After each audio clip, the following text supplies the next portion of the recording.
give it up and welcome to the stage the fantastic Mr. Dan Nightingale, everybody!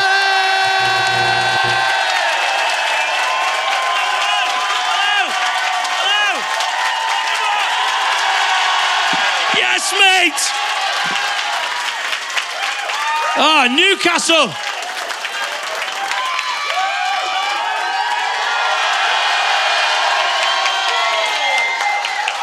Okay, now. Why? You give me a dick tingle. You know when you're recording a special, like, I hope everyone's really up for it. I think you might be too up for it. Like, fucking yeah, Dan, come on, man. Fucking do it. So good to be in Newcastle recording the special. I came here to do university and I fucked it up in about 8 months. Like the government were like, we'll lend you some money. Will you pay it back? Like, this is for studying. Yeah, in Newcastle. Just a fucking party town. Dumped here with another like 40,000 teenage knobheads. Like, hey! Tried to go out drinking the first Saturday we were here. What a mistake that was. All the Geordies like, what the fuck are you doing here?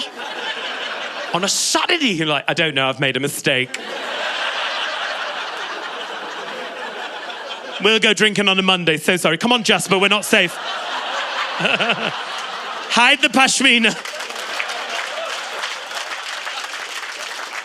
Like, Geordies are friendly, but not on a Saturday in town. When you're like, hello? So we used to go drinking on a Monday. That was the big student night. I used to fucking love it. Going down the boat on a Monday. Oh, the boat. Like, if you're not from Newcastle, let me tell you about the boat. It was a nightclub on a boat.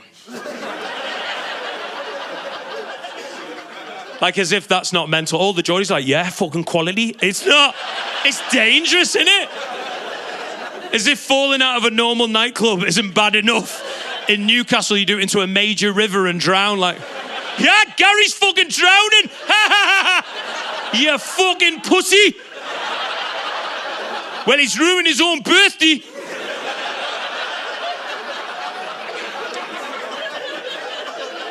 The fucking boat.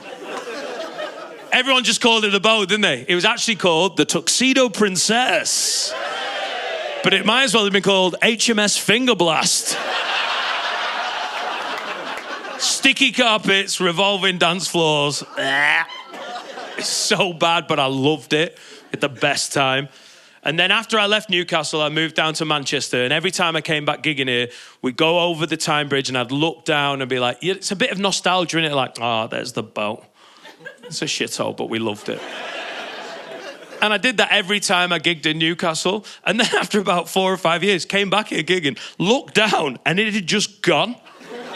It's just a mental thing to see. Look at you all like, nah, it is. Nightclubs close down. They don't just fuck off. There's just a gap on the Tyne, like, where's that gone? And all my Geordie mates are like, I didn't know. I didn't fucking know. In that beautiful accent you're famous for. I don't know. Which is part accent, part mating call of an elk. I didn't fucking know. She's in season. And I asked around, no one could tell me where it had gone. And if you know, I don't want to know. Don't fact check me on this, because this is what I hope happened. I hope this happened. I hope halfway through a Saturday night, some pissed up Geordie got lost on the way to the toilets, stumbled across the captain's room, broke in, started the engine of a nightclub, and just sailed the whole fucking thing to Norway. Everyone on board wouldn't know the difference. They'd be like, fucking hell, it's a rocky night on the Tyne. This revolving dance floor's gone mad.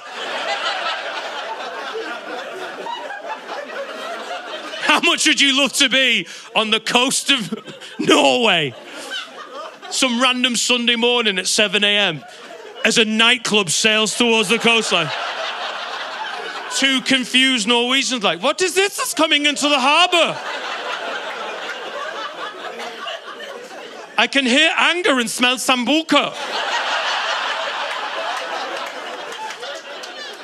I don't know what it is. Is this definitely a Norwegian accent we're doing? 9. I can't really do Norwegian. But But I do a pretty phenomenal Camp German. Yoo-hoo!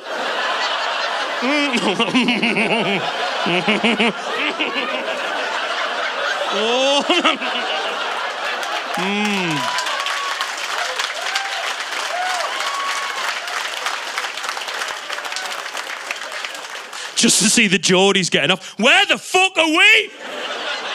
I better be able to get a taxi to Gateshead from here. Fuck are you looking at, Blondie?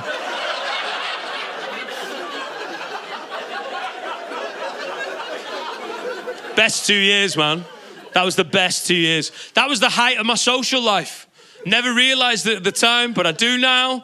I'm 42. I'm married. I've got 2 kids. I live in a fucking village.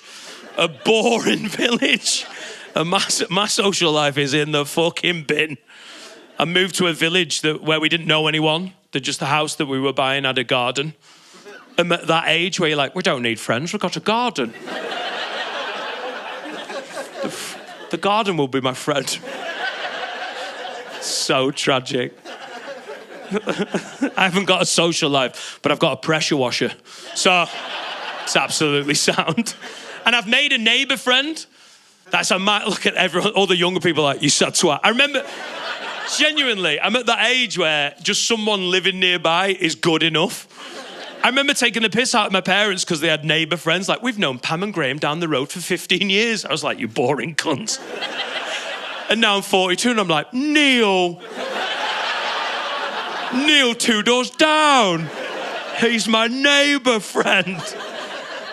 And it didn't take much. He's just my age. He's got kids that are the same age as my kids. And he's got a pressure washer as well. And we're fucking pressure washer buddies. What have you cleaned, Neil? I love it. Any pressure washer owners in? Give me a cheer. Oh, it's so good that I've got... Mate, you have to own a pressure washer. Look at the fucking state of you. You're so manly. I love it. Have you got a pressure washer? I do, yeah. You do? Of course you fucking do. I've nailed that, big man. How old are you? You look young for a pressure washer. 31. You're 31. You're in the fucking zone. By the way, if there's younger men in the room and going, is this the future? It is!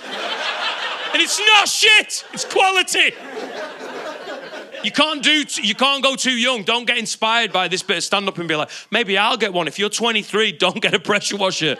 You're too fucking young. You're not in the zone for it. 31 and above, you're absolutely there. Your social life's in the bin. You're like, I want to clean everything.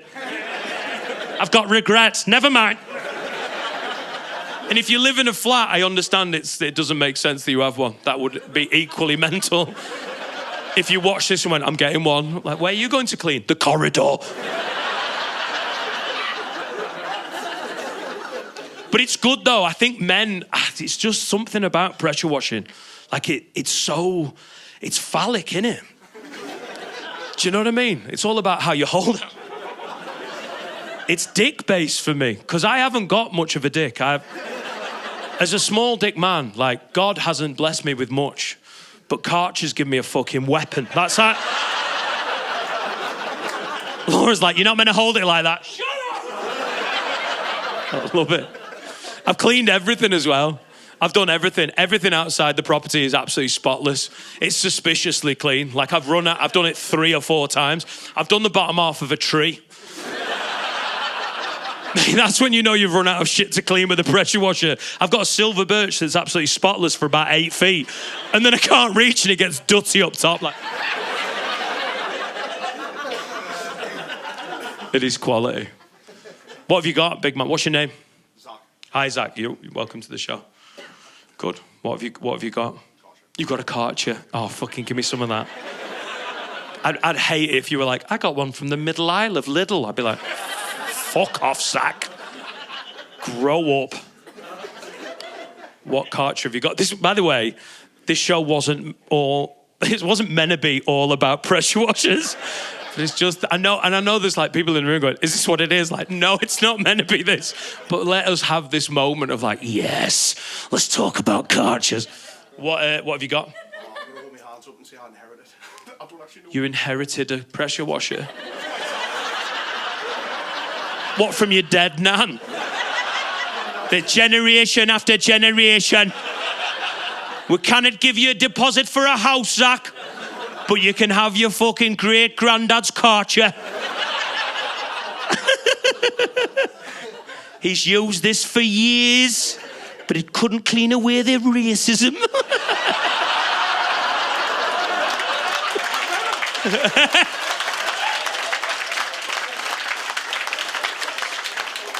With Karcher, it's a really fun system because it's K, then a number, and we find out how big your balls are. K2 is the weakest Karcher in the range. No one admits to it because what you're cleaning with that, your teeth, grow up. K3, you've put it on the fairway. K4, that's what I've got. Is this a bit of a dick move? Neil, 2 doors down, we're meant to be mates, we're meant to be like pressure washer buddies. He went and upgraded to a Karcher K5. It is weirdly eggy, isn't it? I feel like I'm in a fucking arms race. He's tooled up and now I'm like competing, so I'm pricing up a K7. The most powerful Karcher in the range, which I do not need because I've already fucking cleaned everything. 170 PSI, and I'm not manly enough to know what that means. It sounds like it's gonna make Danny a big old dick. Never mind cleaning trees, I'll knock the fuckers over. That's how that'll go. I've ordered it, I've got a deal. We ordered it online, it's coming from China, it's cheap. Says it's gonna take 6 to 7 weeks. I assume with the power we're talking about, it's being used by the Chinese regime to disperse protesters in Hong Kong.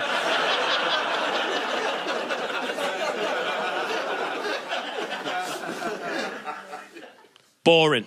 Village life is dull as fuck.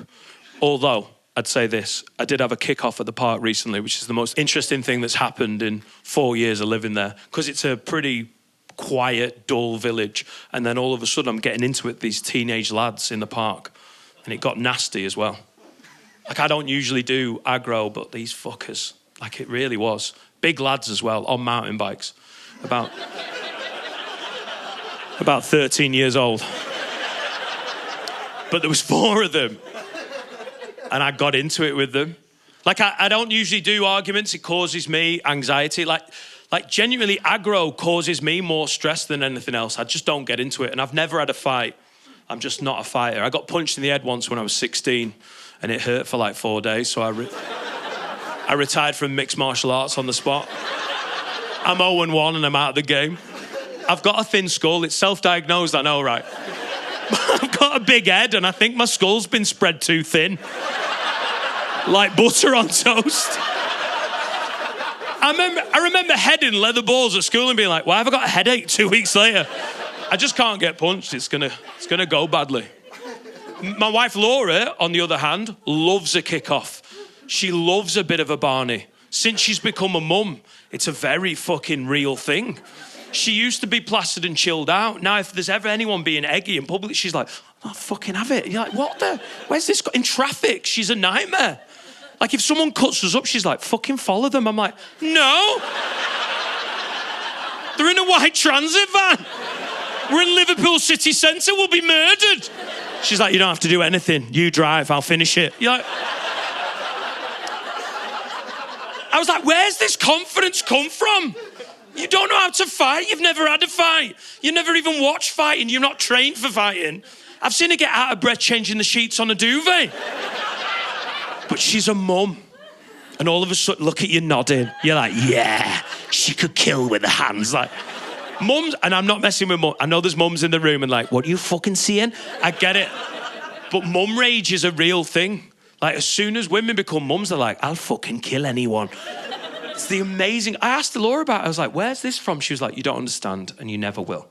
You're a dad, respectfully. It's not the same. She's like, I am a mother. I have within me a matriarchal protective instinct, a rage. You've never seen it. Pray God you don't. But if anyone threatens me or my babies or my baby daddy when he's driving...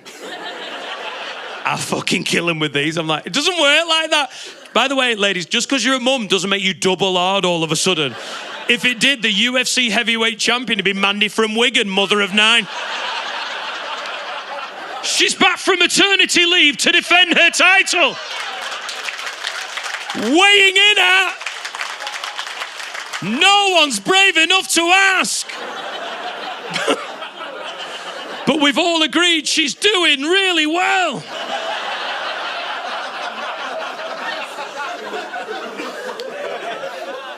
But I know I can't fight, and I just don't get into it. But there was something about that day. These lads were blocking the entrance to the little kids' play area. Not the whole park, just the fucking little kids. They've got no right being there. And I'm out with the family. Laura's there. By the way, she was no help when this booted off.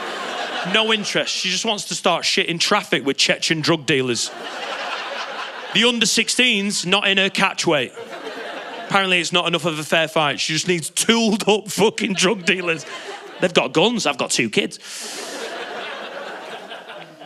It's walked up. It's already annoying. You've got 2 kids. It's meant to be a nice day. It's already doing my tits in, right?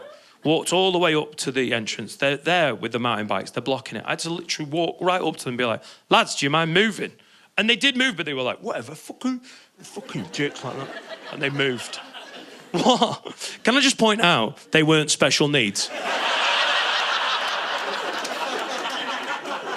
In my head, I'm doing a really good impression of like a huffy, hormonal teenager. But everyone's like, Dan, I think you should leave them alone. Like, yeah, do you know what? When you redo it, you can sort of... So they moved, but begrudgingly, and it pissed me off. Sat down with Laura. I was like, fuck, that's done my head in, that. And she was like, just leave it. I was like, well, I'm just letting you know it's done my head in, like...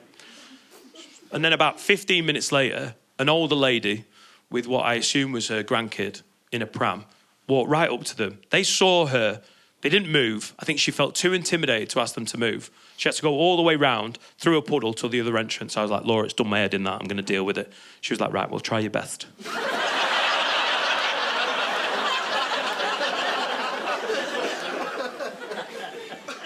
What I wanted to do was just sort of coolly go over to them with the authority of like, do you remember at school, did you ever have like a younger teacher who you didn't mess with, but you kind of respected, like a cooler teacher?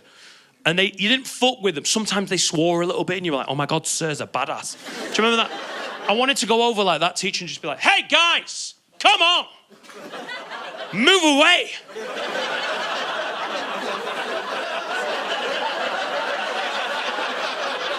Think. Christ. And they'd be like, mate, that was going to be the worst impression then. They'd be like, yeah, fucking. But I haven't factored in what adrenaline does to you. Because I've never really had a fight and I don't do like arguments. My God, when that kicks in, I wanted to just go over coolly. I went over too fast and lost control of my own volume. Newcastle, this is not an exaggeration. I literally went up and went, guys, you move away from the entrance, please. Went blind in one eye, like. And then I was unscripted, which is an awful place to be. When you've gone with that much rage, you've not planned what you're going to say. This is what my head came up with. You're being very inconsiderate. Went back to Laura, like, shaking, like... She was like, you did really well. You did really well. Proud of you. You're going into shock. You need a Diora light. I needed one of them metallic blankets, you know, you get at a marathon. Do you know the scary thing was? For 3 of them, it worked, because they just heard a grown-up fucking shouting, and they were like, nope, not dealing with this. The scary bit was, the biggest one, the alpha, he didn't move initially. He did, thank God, after about 2 or 3 seconds. But for that awful, fleeting moment where he didn't move, I was like, oh, shit. I'm going to have to fight a child. And here's the scary thing. I don't know if I'd win that fight. This is where Jamie Oliver's done me no favours, dicking around with healthy school dinners for the last 20 years. This little shit's had nutrition all through his upbringing. I was raised in the 80s and 90s on mainly wham bars and Watsits. I can get out of breath very easily. Also, I don't know the legal ramifications of having a fist fight with a 13-year-old boy, but I imagine when you're 42, it's not good. Genuinely, Newcastle, what would you do in this situation? You get into this, And like, he doesn't back down. I don't throw the first punch. He throws the first punch. I take it like a man, like, my thin skull. What do you do at that point? Oh my God. Oh my God. The two answers are brutal. It's because you honestly, literally didn't even breathe in. You were already ready, like, hit him. And then from a lady 2-0 down, knock him out. Do you know you can tell so much about where you're doing a gig? On this tour, it's been so funny gauging where you are in terms of like the room by the reaction to this. I said this in Shrewsbury. The whole room was horrified. No one found it funny. Like they were like, oh no, what a quandary. I don't know, Dan. Speak to the authorities. Find a guardian. Hit him back. Knock him out. Still not the worst answer. South Shields. I did a tour show in South Shields. Like, second weekend of the tour, I asked this question, and someone, again, way too fast from the back, just went, stamp on his head.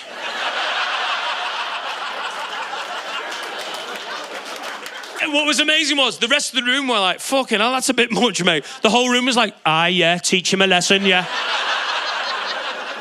Stamp on his head in front of my own kids, just fucking... Make them watch, Laura! Make them watch! This is how we deal with problems! I know they're crying! Also, I'm fully aware that I do not know how to stamp. This has been made very clear. Someone said it looked like the naughty horse.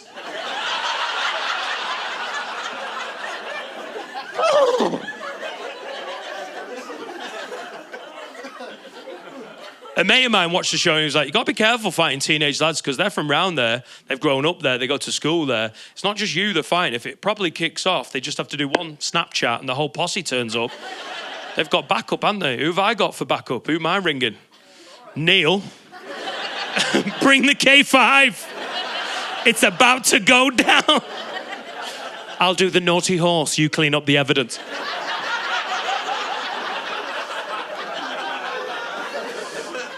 Oh my God. Whew. I've just got to judge how hot I'm getting because I want to keep the jacket on, but I'm warming up significantly. Take it off! From the woman who thought I should knock out a child. Knock out a child, get your tits out. Whoa. That's how we do Thursdays.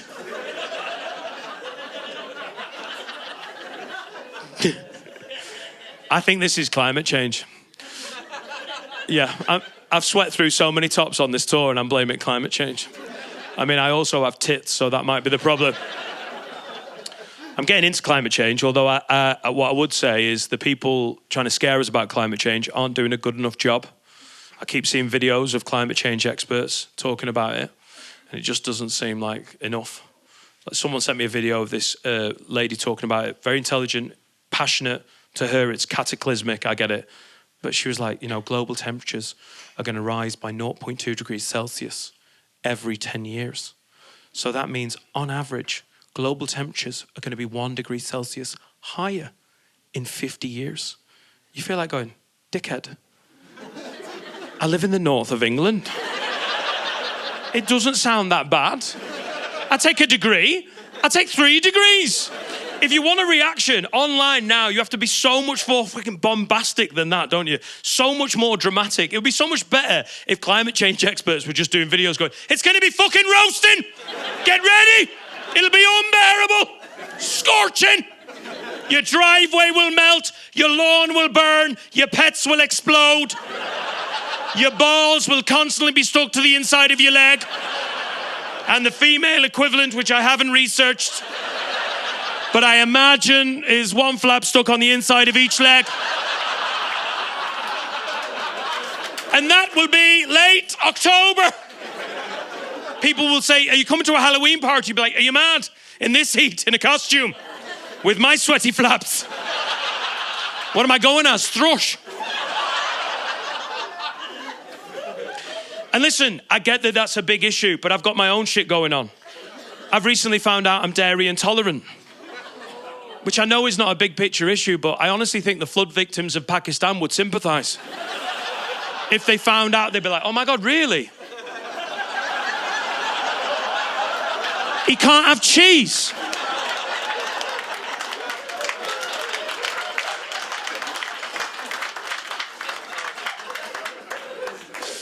Whew. I'm just letting you know, guys, that's the highest risk joke of the whole show. Oh no, there's one more. And I nearly didn't put it in because it's been dying on its fucking hoop. It's been dying on its hole so many shows in this tour. And when it dies, that is the loneliest mime to do. When everyone's like, oh, that's awful, Dan, and you're floating.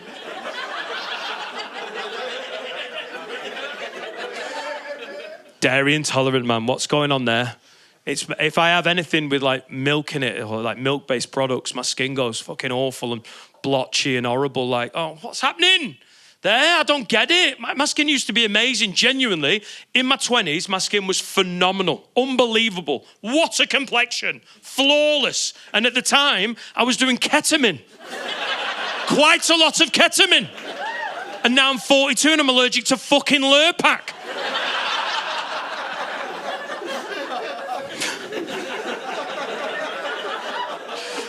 Little bit of a ketamine reference there for the absolute mess heads. How are you? You all right? The glory days, eh? I'm doing a lot better with the drugs now. I've had issues in the past, and the main issue is I really like cocaine. So, but to be fair, I know you're cheering. It has gone properly wrong.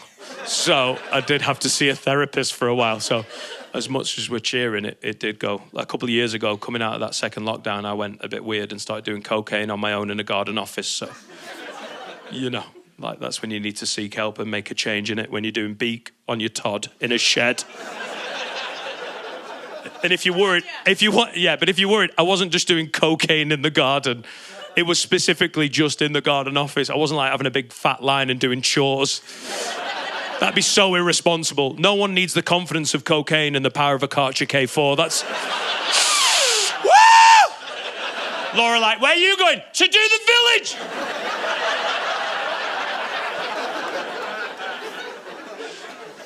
But it did go wrong, and I'm doing loads better, and people are very supportive, and I do still have drugs sometimes, but it's just special occasions now. And that special occasion is when someone offers me cocaine. So, holiday. And I've talked about it. I've started using the word addiction and learning about it. People have been very congratulatory and supportive because I've talked about it online. And it feels like a bit of a cop-out because cocaine's not that hard to get out of your life. I've learned that. If you really want to get rid of it, you just have to delete 2 dealers' numbers.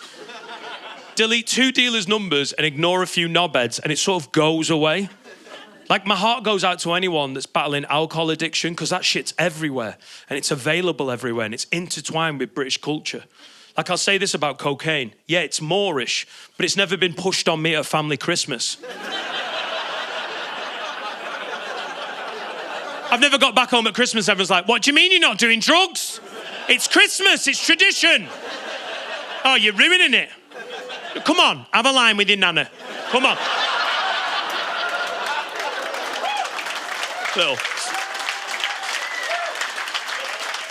A little bump off the corner of an after 8. Come on, Frida. I'm trying to watch the speech. Shut the fuck up.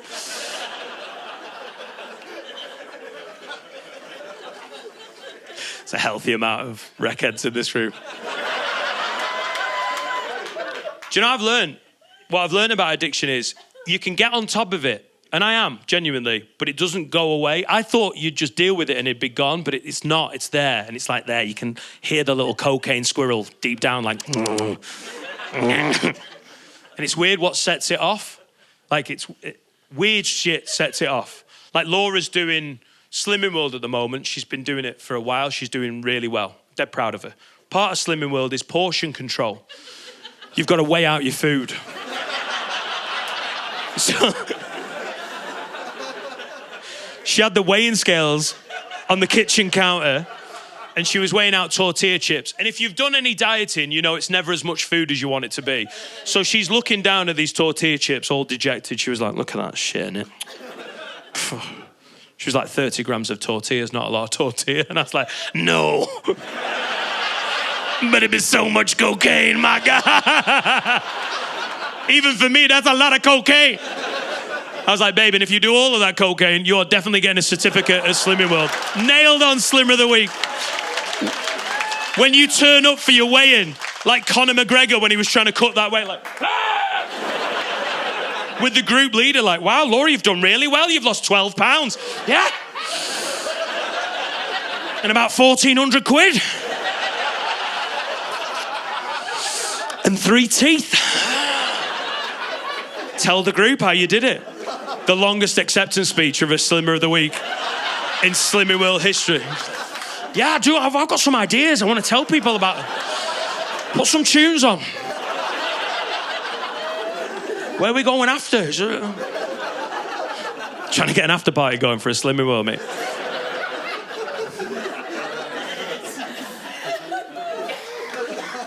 So now, because she's on a diet, I'm trying as well. Not very well, but she's been a good influence on me. She's not put any pressure on me. It's for me. I'm just trying to lose a bit of fucking this. Do you know what I mean? Because I have to see myself naked. And it's a lot. Do you ever do that? By the way, if you're watching me say that and going, I love seeing myself naked. What a life you're living. Good for you. Just wanking around in front of a mirror like, yes.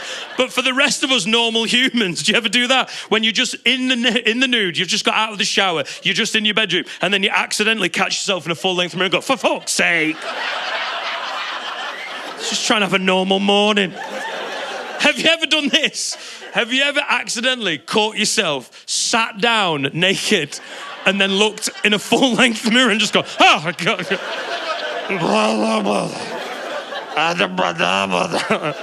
The worst thing. And by the way, I need to put this little disclaimer in the show. Lads, if you do this, you get naked and sit down and take a picture of yourself in a full-length mirror, please, for the love of fuck, don't send it me on Instagram. Because this keeps happening. And it's doing my head in. I'm genuinely worried Laura's going to look in my phone. And I've not cheated or anything, but if she goes in my Instagram DM, she's going to be like, oh my God, Dan's gay. And he's got a type. Fat Geordie lads, like, fucking wag wag. I'm trying to get healthier, that's the thing. But then again, sometimes I think, well, what are you trying to get healthy for? Everyone I know seems like they're trying to get healthy, but for what? To live longer. How old do you want to fucking get? Have you got a number in your head? Has anyone got a number in their head, Newcastle? I know it's a special and you're now not joining in. 82. How old? 82. 82? What a weirdly specific. But you know what? You fucking nailed it. What did you say? 103. Oh. 103. My dad was 99, but he can't be now. He's determined to be by 4 years.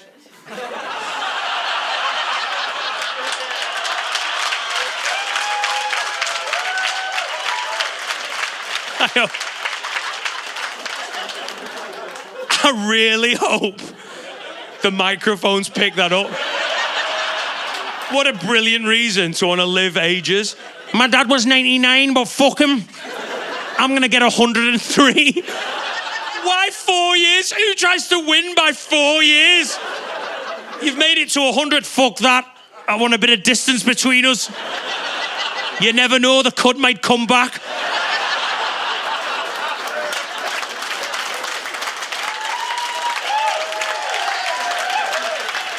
I want to rack up them stats. My granddad died this year, he made it to 97. And everyone was like, oh my God, didn't he do well? You're like, no, he overshot it. Anyone who's going, oh God, he did well, you've not seen 97 years old up close. It looks brutal. I can promise you this, if I get to 90, I'm doing everything in my power to not see 97. I'm back on the ketamine. I'm going to become an absolute geriatric kethead Ruining every family gathering, like, oh, Dad, Grandad Daniel's in a K-hole. Mum, Grandad Daniel's in a K-hole again. Oh my God, his skin looks amazing. How's he done that?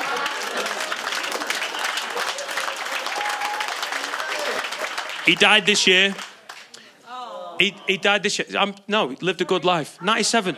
There's nothing to be sad for. 97. He's absolutely smashed it. And he died an atheist at 97 years old. Do you know how much respect I've got for that? That is some gangster atheism. As a fellow non-believer, that is incredible, isn't it? To be 97, the abyss is fucking there. You're like, what do you think about God? He's like, what a lot of bollocks. You're like, that is... Mate, if I get to 97, I'm taking out some theological life insurance, you know? I'm going back to Christ and ketamine. Just in case. That is so gangster. And I was raised Christian. I'm an atheist, but I was raised Christian. C of E, so non-fiddled.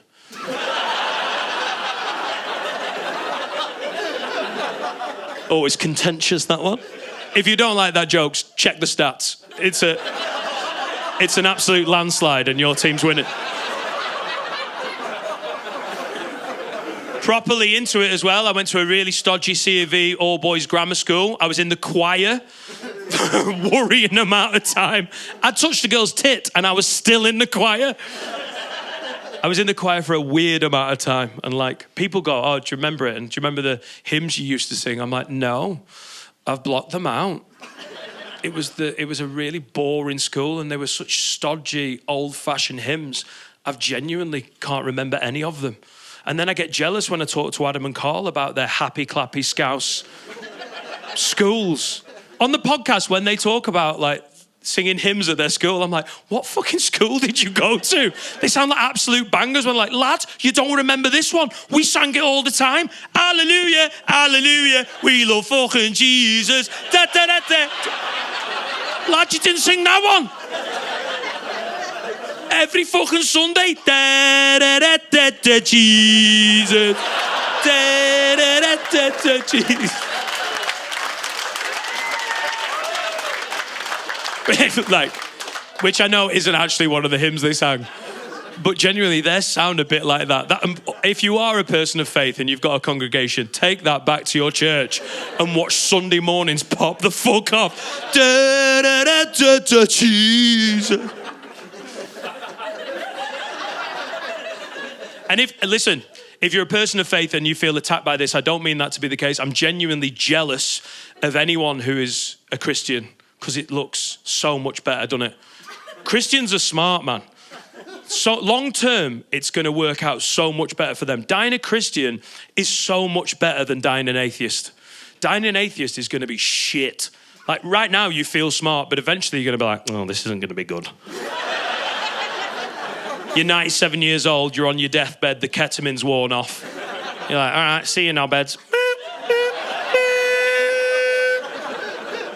And if you're right and it's the abyss, yeah, you're right, but it's still shit. It's eternal nothingness. And if you're wrong, that's potentially worse, isn't it? There's no good option there. You've got hell or heaven, which is eternity surrounded by Christians who were right, which is my idea of hell. It's no win. Dying a Christian is unbelievable. You're on your deathbed like, we've lived a good Christian life, but I'm going now. God bless. Boop, boop, boop. And you're gone. And if you're wrong and it's the abyss, no one ever tells you. You never find out. You just die with all those good feels of like, I'm going to a better place. You're fucking not. But you don't know any different. And on the off chance that I'm wrong and you're right, how good must that feel? Waking up a Christian in heaven like, yes, mate! I fucking knew it! Get in! And you know all the hymns. Da, da, da, da, da, Jesus. Class, mate.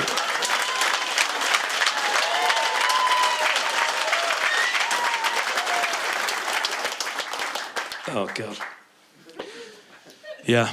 I think about this stuff a bit too much. I think because we've had cancer in our family.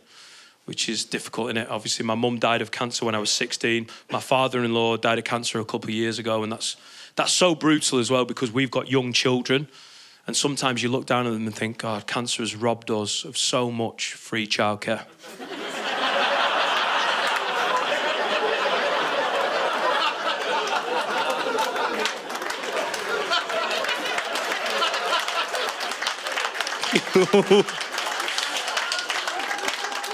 You were nearly too nice for that punchline.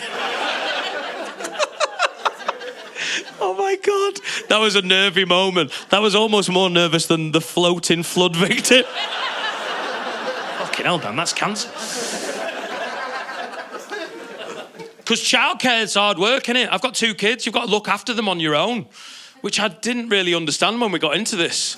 Sometimes you've got 2 kids and there's just you, and I will not listen to any other parents judging you like, oh, you shouldn't give them too much screen time. You're like, fuck off. If I've got my kids on my own, I give them extra screens. They're surrounded by them. It looks like they're trading crypto. Give them too many screens. You're lucky I don't give them edibles. I'm just trying to get through an afternoon. And the parents in the room, it's brilliant, isn't it, being a parent? It's the best thing ever, but it's unrelentingly mental. Like, so many people go, oh my God, you'll remember these special memories. You're like, I'm not. I think they're going to blur. I'm remembering the weird shit. Like, my son is 2 and he was starting to talk at the start of the year. He was getting his first words. And I promise you, they came out so weirdly Chinese. It is the most mental thing to see your small, definitely white child ask for a drink by going, "Wata?" You're like, shut up. Wata? You're like, thank fuck he's not on Twitter.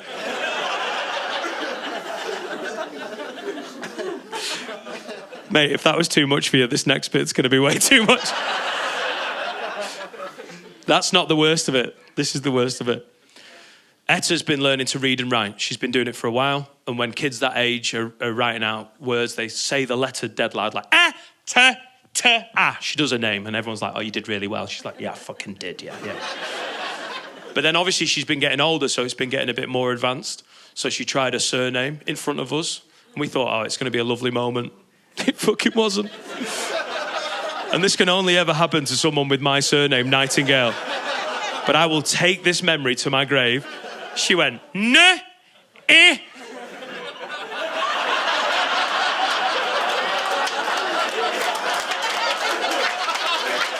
And Newcastle, I have never heard that next letter said louder in all of my life. It was like she knew what she was doing. And then stopped and looked at us and went, is that right? And we had to be like, yeah. Ooh, technically, yeah. But never do it again. Especially not in public. My favourite bit of the show, by the way, is holding the pen over the gu with the whole room going, please don't do it, Dan, please don't do it, Dan, please don't do it. For the love of God, don't do it. With a few bad eggs going, fucking do it. Let's turn it into a meeting.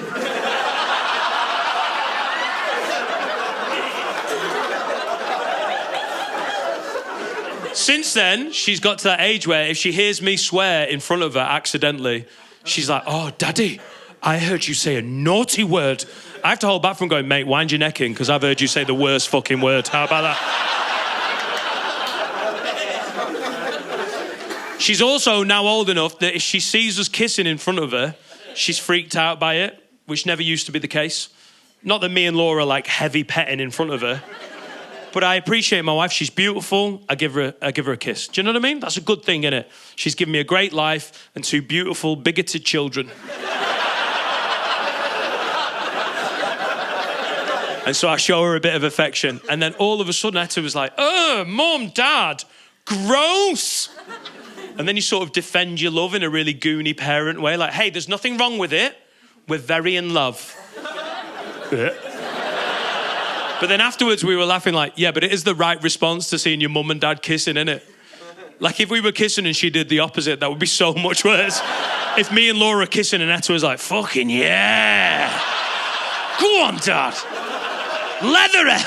That'd be so much worse. Be so much worse. With my 2-year-old like, oh my God, that's so nice. That would be...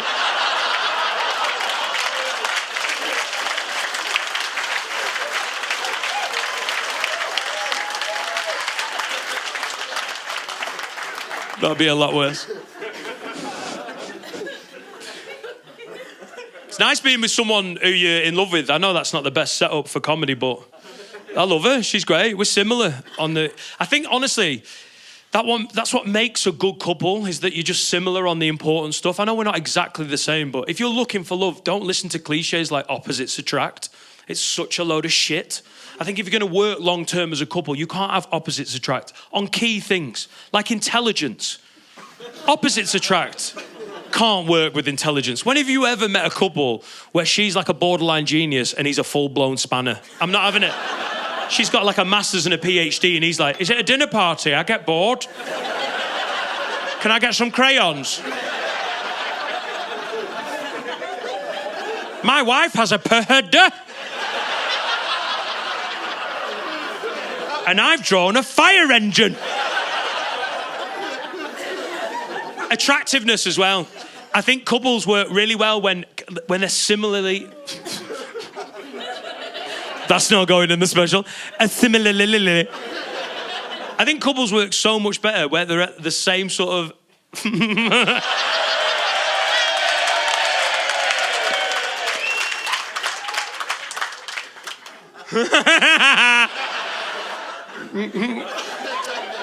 Guess what, Newcastle? I bet you can't tell where this next bit's going to go. I think couples work so much better when they're at a similar level of attractiveness. I still fucked it up. Do you know what I mean? When a couple are both like equally attractive, it works so much better. Like when they're both hot, I love that. When you see a fit couple, you almost don't resent it because they're both beautiful. I love seeing those couples where you're like, she's fit and I'd bum him. That level of fit. But at the same time, I like it when two trolls have found love. I think that's nice as well. It's romantic. They're both at a bus stop holding hands like, I love you, Derek. I love you 2 million.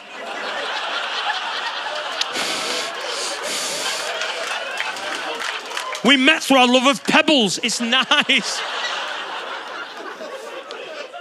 I also like it when couples are like the same height. I think that works better. Maybe that's not for you, but that's for everyone else. It's discombobulating, especially when it's a short guy and a tall girl. And I'm not slagging off short kings. I'm 5'7" 3/4" myself. But I saw a couple in town. The guy was like 5'6", no more than 5'6". His missus in heels, beautiful, blonde. She was pushing 6 foot, which is fine, but it's a mental visual. I'm sure they were a nice couple, but it looked like Erling Haaland with a mascot on match day. Like,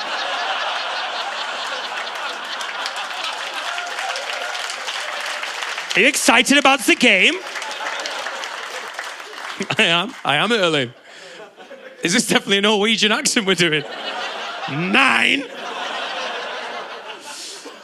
And I truly mean this as well. When it comes to working out long-term as a couple, you can't have opposites attract when it comes to kink and sexual stuff.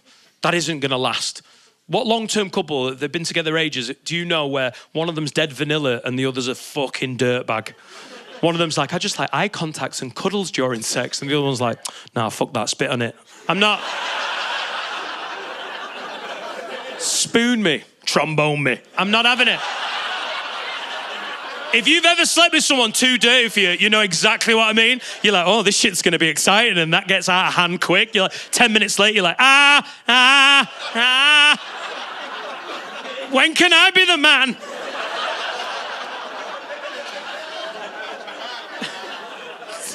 Spit on it. No, I'm joking.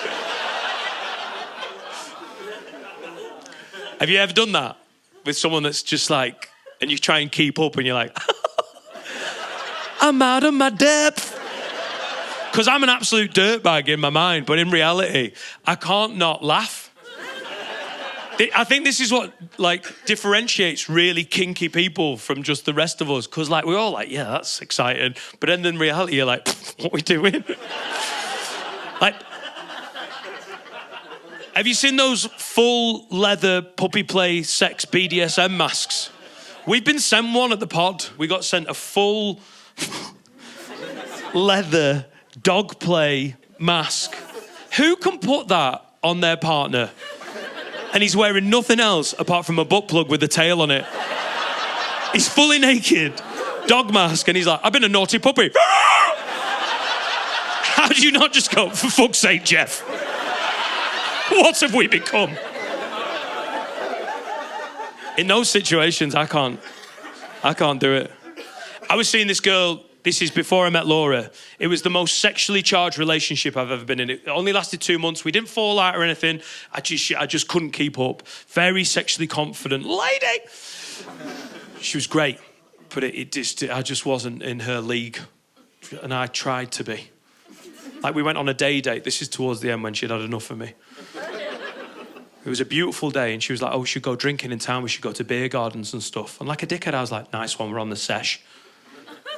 So we're in a pub. We're about 3 or 4 drinks in.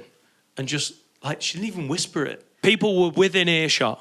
And she leaned over and went, why don't you just take me home and fuck me? And I was like, cracking. I'm just going to finish this Pimm's and lemonade. And we got back to hers, and she lived on her own. She had a house, and it was near to town. We got back, and still a bit bevved up, and clothes were coming off in the hallway, very sexual. We were naked in the living room, started making love on a very affordable IKEA rug. Didn't even make it upstairs. And it was honestly, Newcastle, one of my Olympic PB performances. I lasted more than 4 minutes, absolutely giving it death. Fucking quality. We ended up on the couch, mushed up against the wall. I've just realised this uplighting is going to make this look absolutely insane. We're having sex against the wall, but it was a haunted night. It was a bonkered Halloween. She was so kinky, she had a full purple velvet curtain.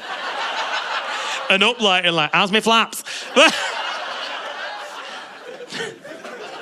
I was absolutely fucking giving it death. The naughty horse. I'll give it the fucking...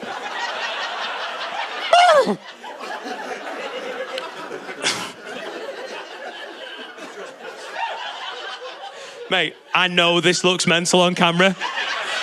This bit's been working really well on tour, but I've never had purple uplighting.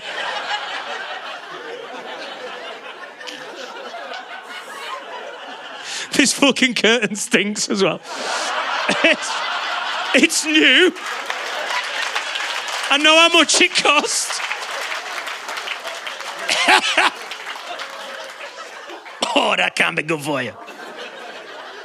And at one point, she got so into it, I was fucking giving it death. The naughty horse, the full fucking works. She got so into it, she's like, oh my God, yeah. She was mushed up against the wall with me behind her. She was like, I just heard my best mate laugh, which is a good sign. Or a bad sign. She was mushed up and she was like, oh my God, thank God. I was like, yes, fucking. No!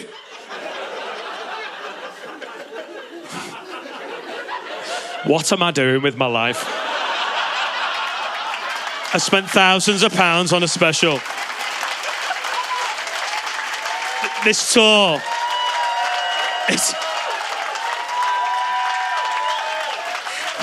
Why am I sniffing a fucking curtain? This is going to be on the internet forever. My kids are going to see this. Daddy, did you sniff the curtain, Daddy?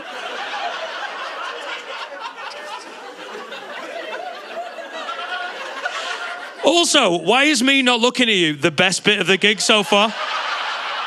Do you know how bad that is for my confidence? Yeah, I thought it was pretty good, but when he wasn't looking at us, it was fucking class. It's like next level. At one point, she got so into it.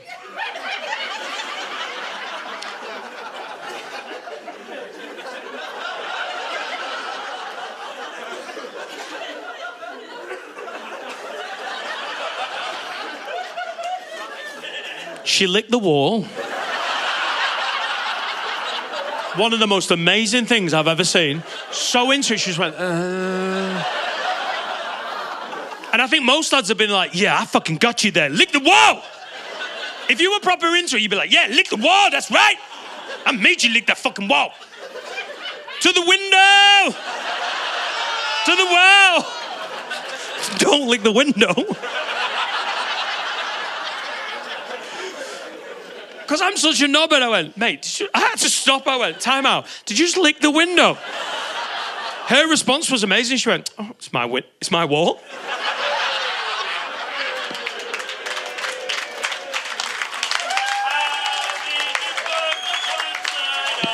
How did you fuck the punchline up? Because I was having too much fun not looking at you. Watch this. Let's do it again. Her response was amazing. She was like, it's my wall.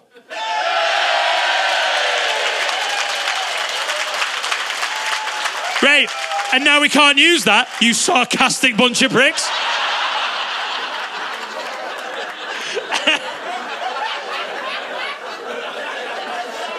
For fuck's sake. She licked the wall. Yeah! I fucking had it on my bingo wall. Bought ketamine wall. House. A child spelling the N-word. I didn't think I was going to get it today.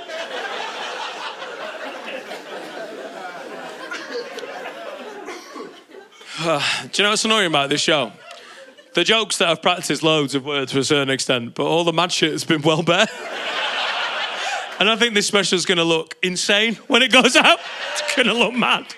We're going to edit out all the normal bits, and it's just going to be me going, what am I doing with my life?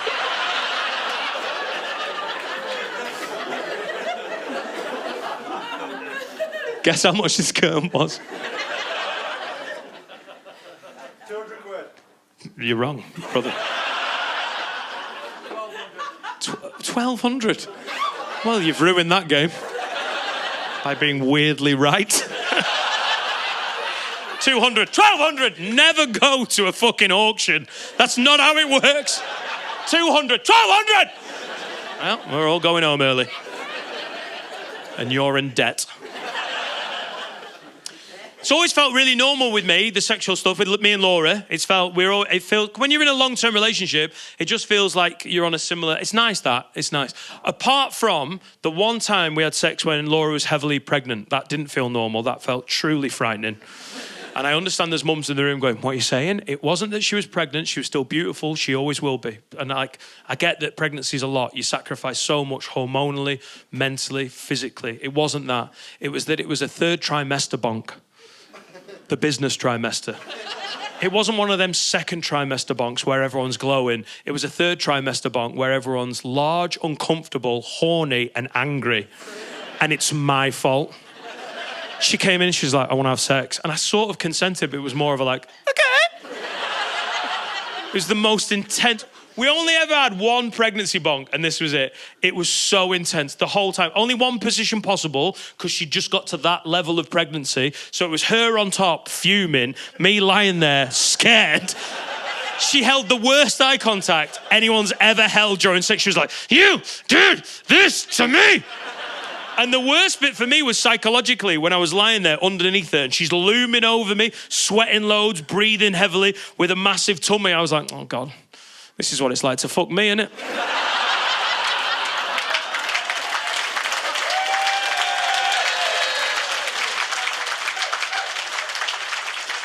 I appreciate the fuck out of you. Appreciate you guys. And I think we might go for a pint. What do you reckon? Yeah! But I'm just not telling you where we're going. No, I'm joking. Yeah, I love getting invited out after gigs. It's my favourite. Especially by like 19-year-old scousers that have seen us at a podcast live show and they're like, lads, you love drugs, you're a fucking legend, Dan. You should come out, we're gonna go fucking mental. We're gonna get mums hit. You're like, you can't take me out, lads. I'm 42. You're 19. I might just get away with the nightclub without anyone going, pedo on the dance floor. But the after party chat at 6 a.m. round a kitchen table is gonna be some of the worst chat of their young lives. Where I'm sat there going, lads, you get why it's important? Do you understand why it's important? It's important to me, innit? Do you get it? No, do you understand, lads? Because I had a K4 and then he bought a K5. Like, that is bad chat.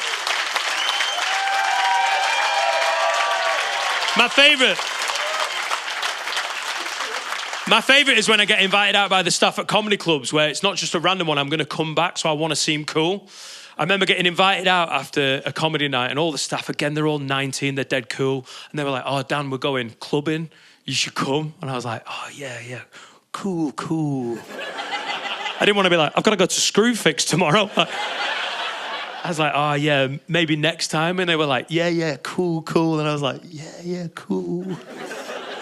I was like, where you going? They were like, we're going to a rave. I was like, oh, yeah, cool.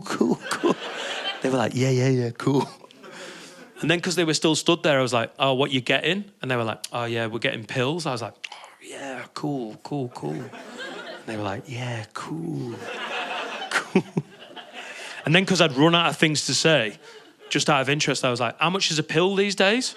And one of them went, it's like a tenner. And I lost all my cool. I was like, a tenner? For one pill? How big is it? Mate, I'm not even messing. When we went clubbing, it was £1 a pill. I had one dealer that did 6 pills for £5. He had offers on like it was Morrison's. For a tenner, I'd want it to look like a Kendall mint cake. And because I said that, one of them went, tell us some stories from clubbing back in the day. It was the head tilt. Like, oh, you old motherfucker. Tell us some stories from clubbing all those many, many moons ago. Part of you wants to go like, piss off, I'm not that old. Part of me wanted to like lean into the character and be like, oh, you want to hear some stories? Gather round, children, gather round. Old Papa Dan's going to tell you some stories.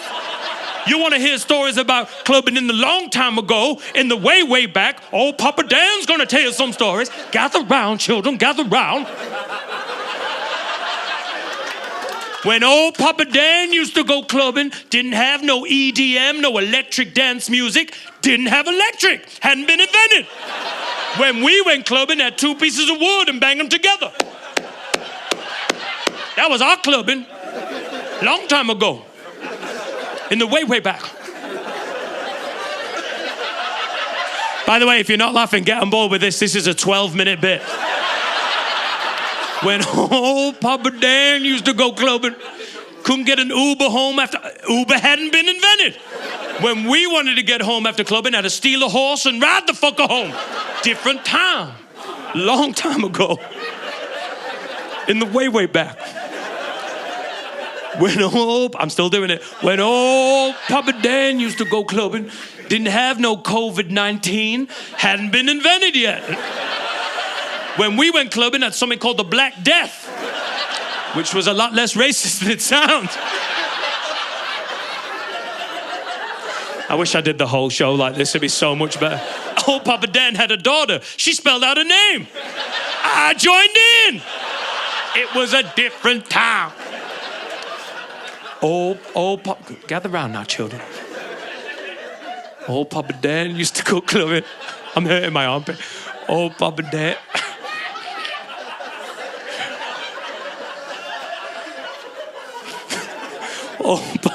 This show's been mental.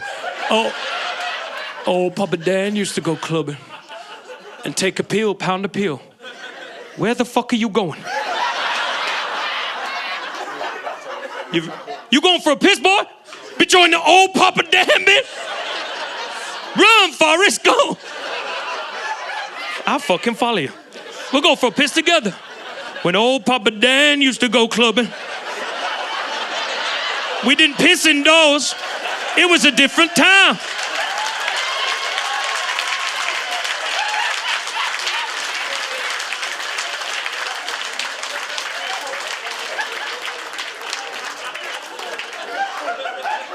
Weak-blooded motherfucker.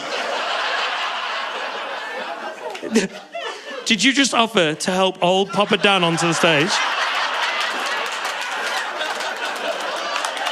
That is the best moment of the whole tour. Yes, child, get up now. Help old Papa Dan. I'm an elderly. Oh, wrong side, motherfucker. Come on. At my age, you gotta help me up with this shit. Damn, girl. Shit, she forceful. Thank you, child. When old Papa Dan used to go clubbing. Do you know, when I said it was a 12-minute bit, that was a joke, but it actually has got... When old Papa Dan used to go clubbing, Long time ago, different time. Used to take a pill, pound a pill, and kiss a man on the lips. It wasn't gay. Gay people hadn't been invented yet. It was before gay people. Kissing a man on the lips wasn't gay. It was gentlemanly companionship. What year was this? It was about 2005, 2006. Newcastle, you've been amazing. You've been so fun. I appreciate the fuck out of you. Thanks so much. You've truly made this special. Cheers, guys. Thank you so much. It's been so good doing this in Newcastle. You've been quite the crowd. Thank you.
Cheers.